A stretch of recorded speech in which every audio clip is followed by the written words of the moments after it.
Good evening students, welcome to Excel basic class number 9। यहाँ पे हम एंड और फंक्शन के बारे में समझेंगे। तो अगर हमारे पास मल्टीपल कंडीशंस हैं, जैसे यहाँ पे हमारे पास दो कंडीशंस हैं, एंड फंक्शन के केस में हमारे पास क्या होगा? अगर हमारे पास दोनों कंडीशंस फॉल्स हैं, 0 0 हैं, तो रिजल्ट विल बी फॉल्स। अगर हमारे पास फर्स्ट कंडीशन फॉल्स है और सेकंड कंडीशन ट्रू है, तो result will be false. Third condition, अगर हमारे पास first condition is true and second condition is false, result will be false. अगर हमारा दोनों कंडीशंस ट्रू हैं तो हमारा रिजल्ट जो रहेगा वो ट्रू रहेगा। और के केस में क्या होता है? अगर हमारे पास दोनों कंडीशंस फॉल्स है तो रिजल्ट विल बी फॉल्स। अगर हमारे पास सेकंड कंडीशन ट्रू है तो result will be true, and first condition true है तो ट्रू, और अगर दोनों कंडीशन ट्रू है तब भी result will be true. And के केस में क्या है? हमारे पास सारी कंडीशंस मीट होनी चाहिए तभी रिजल्ट हमारे पास ट्रू आएगा। और के केस में एक भी कंडीशन अगर ट्रू आएगी तो हमारे पास रिजल्ट विल बी ट्रू। अगर दोनों कंडीशंस ही फॉल्स हैं तो हमारा रिजल्ट रहेगा फॉल्स।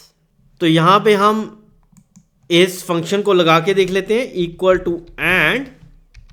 यहाँ पे लॉजिकल वन, कंडीशन वन को हम कहते हैं equal to 1 comma this equal to 1।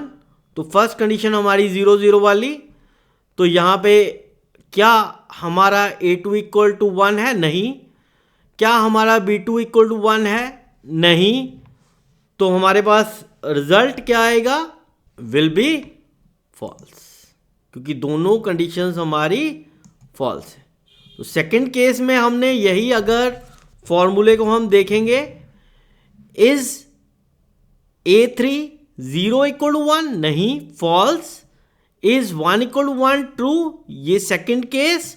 तो हमारे पास second condition is true but first condition is false, तो हमारे पास result is false. Third condition, क्या हमारे पास 1 इक्वल टू 1 ट्रू,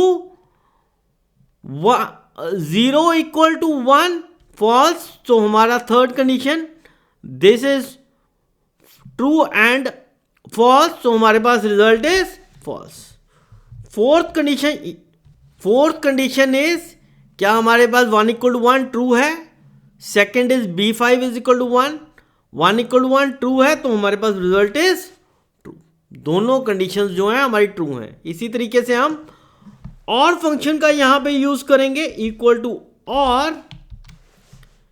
क्या this equal to 1? False. Is this equal to 1? False. Result is false. तो हम एक ही टाइप का फॉर्मूला यूज कर रहे हैं, ड्रैग एंड ड्रॉप। तो यहां पे हमारे पास ये सेकंड कंडीशन है, is 0 equal to 1 false but 1 equal to 1 true. तो यहां पे हमारे पास सेकंड कंडीशन है, और के केस में हमारे पास सेकंड कंडीशन जो है ट्रू है, तो हमारे पास रिजल्ट भी ट्रू है। इसी तरीके से हमारे थर्ड और फोर्थ कंडीशन यहां पे सेटिस्फाई कर रहा है। अब हम चाहते हैं यहाँ पे हमारे पास ट्रू और फॉल्स की जगह पे हमारे पास रिजल्ट जो है 0 और 1 में आए, तो हम इफ का यूज कर सकते हैं। तो इक्वल टू इफ पहले लगेगा हमारे पास, ब्रैकेट स्टार्ट, लॉजिकल टेस्ट में हम देंगे and is this equal to 1 comma is this equal to 1। ये हमारे पास रिजल्ट जो देगा वो ट्रू और फॉल्स में देगा। Bracket close. अब इफ का सिंटैक्स स्टार्ट हो जाएगा, कॉमा वैल्यू ऑफ ट्रू। अगर ये चीज सच्ची हो जाती तो मैं क्या चाहता हूं? I want result to be displayed as 1। यहां पे हमें अगेन एक ही फॉर्मूला जो है हम लास्ट तक यूज कर रहे हैं, टॉप टू बॉटम। तो हमें सेल रेफरेंसिंग का ध्यान रखना होगा। तो यहां पे हमें रो रेफरेंस को लॉक करना है, कॉमा वैल्यू ए फॉल्स। अगर ये चीज सही नहीं है तो रिजल्ट मेरे पास क्या है? 0 आए। अगेन मेरे को सेल रेफरेंसिंग का ध्यान रखना होगा। टॉप टू बॉटम में फॉर्मूला को कॉपी कर रहा हूं और मेरे को रो रेफरेंसेस का ध्यान रखना है कि लॉक करना है या नहीं करना है। तो यहां पे मेरे को रो रेफरेंस को लॉक करना है, ब्रैकेट क्लोज और रिजल्ट इज 0। और अगर मैं इसको ड्रैग कर देता हूं नीचे की तरफ फ्रॉम टॉप टू बॉटम, मेरे पास रिजल्ट आ रहा है 1, जो कि हमने पहले थ्योरेटिकल पार्ट में समझा था।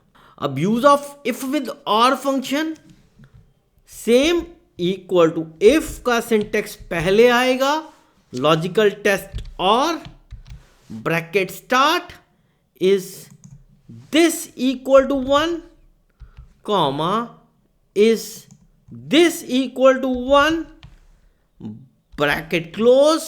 अब ये इफ का सिंटेक्स स्टार्ट हो गया, वैल्यू ऑफ ट्रू। हम क्या चाहते हैं अगर ये चीज ठीक हो, तो I want this to be displayed as 1। तो सेल रेफरेंसिंग, मेरे को रो रेफरेंस को यहां पे लॉक करना होगा क्योंकि मैं फॉर्मूला को टॉप टू बॉटम कॉपी कर रहा हूं और हमें एग्जैक्ट यही सेल को देखना है जब फॉर्मूला को हम टॉप टू बॉटम कॉपी कर रहे हैं। वैल्यू है फॉल्स, C8। अगेन रो रेफरेंस को लॉक करना है यहां पे, bracket close, enter, result is 0।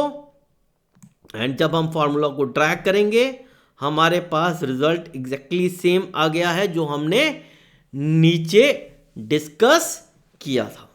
तो यहां पे हो क्या रहा है, हमने पहले एंड और में 2 कंडीशंस रखी। तो फर्स्ट इज कि हमारा 0 इक्वल टू 1 है या 0 इक्वल टू 1 है, second condition.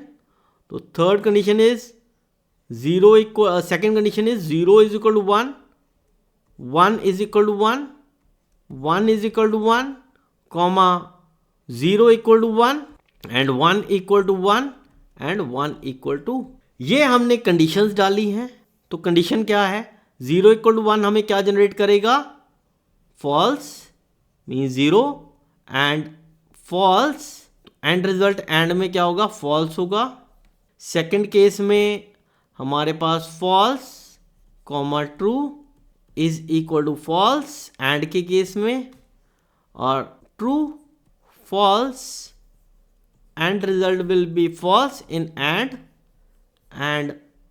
True true and result will be true in case of and, और के केस में ये चीज़ फॉल्स हो जाएगी और नेक्स्ट सिनेरियोज हमारे ट्रू रहेंगे क्योंकि एक कंडीशन एटलीस्ट हमारे पास मीट हो रही है।